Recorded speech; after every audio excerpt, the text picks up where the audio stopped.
Calling all detectives. When I thought that a man accused of murder was innocent, I was rewarded by having my license suspended. That is the situation on this page from my casebook.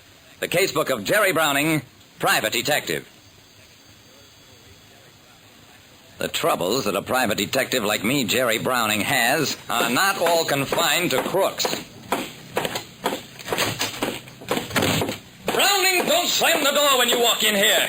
I'm sorry, Mr. District Attorney. You are not sorry, you're just insolent. Harry Newitt, the district attorney, and I were not what you'd call pals. I've got you dead to rights, Browning. Intimidating a witness. Concealing evidence. What's your defense against these charges? No defense, sir. I thought so. Browning, your license as a private detective is indefinitely suspended. Give me your license. I took out my wallet, gave him the card. Newitt stared at me across his desk. You're a strange man, Browning. You've got big clients. Consolidated Insurance, the Great Valley Railroad. You could do well without ever tangling with me. Don't you care whether you make a living or not? That's a good question, Mr. Newitt. My big trouble is that I can't sleep nights as long as I think that an innocent man is going to jail.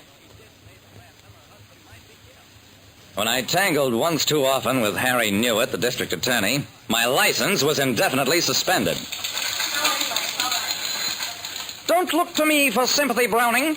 As head of the investigations department of Consolidated Insurance, my responsibility is to the company, not to people who work for me. I'm not complaining, Mr. Cooley. Just telling you why I can't work for you anymore. Cooley pinned me with his glacial blue eyes. What was the specific cause of your suspension? Not that I care. The Furman case, Mr. Cooley. They're holding Tyler Furman for the murder of his wife, largely on the evidence of Emmett Arnold, who's supposed to be a friend of the family. It's a complicated case. I won't bother you with the details. I happen to think that Arnold is lying. And what about this evidence you're supposed to be concealing? Harry Newitt thinks I've got the murder weapon. A turquoise inlaid letter opener that's missing from Furman's desk. Cooley nodded. Naturally, you haven't got it? Yes, I have. I'm trying to prove that Emmett Arnold stole it and hid it in some shrubbery where I found it. Browning, you're insane. Get out of here. Yes, sir. Oh, wait a second. Come back here.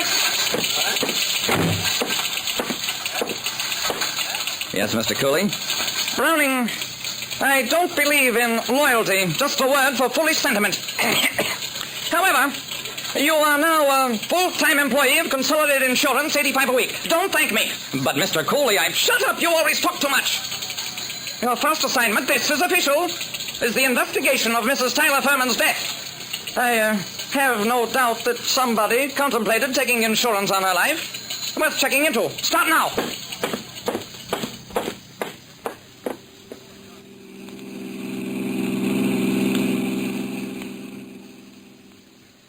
I went back to my office, found it ransacked. But that was nothing compared to the way my apartment looked when I got there. Books pulled from the shelves, the bed torn apart, even sofa cushions ripped open. I ran downstairs to my garage. My car had been broken into. I expected that and didn't mind.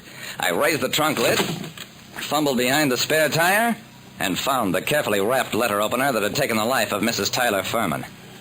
I grinned, put the letter opener inside my coat, closed the trunk, got the car started.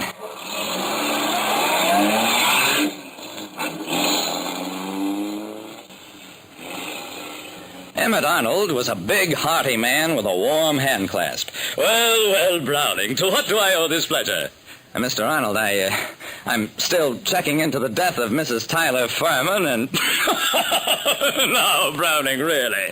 I read the district attorney's statement about you in the afternoon paper. License revoked, wasn't it? Yeah.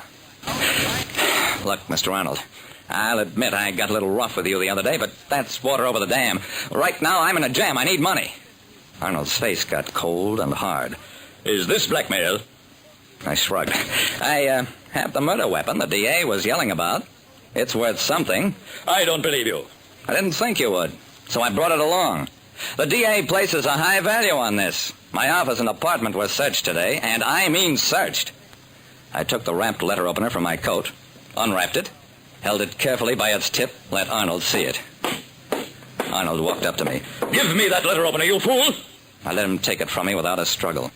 And when he had it, I pulled my gun. Don't move, Arnold, because I don't mind shooting you now that your fingerprints are on that letter opener. I thought Arnold would faint. He offered me money, more money than I ever had or hoped to have. No money. I've got you framed on a first-degree murder rap that I can make stick. I'll swap you, your life, for the real story of how Mrs. Furman died, and it better be the real story the first time you tell it. Arnold was sick with fear. It was an accident. Tyler was upstairs. He and his wife breaking up. He thought I'd encouraged her to leave him. It wasn't true.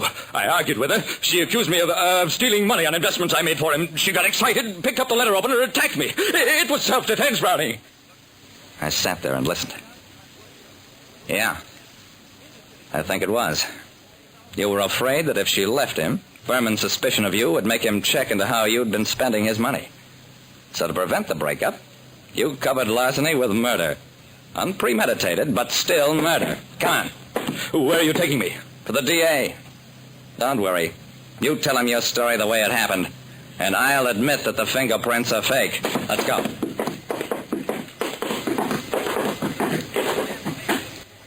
Arnold told his story again. He didn't have much choice, and I kept my share of the bargain. Newitt almost had a stroke. You faked fingerprints. You intimidated. You coerced. You...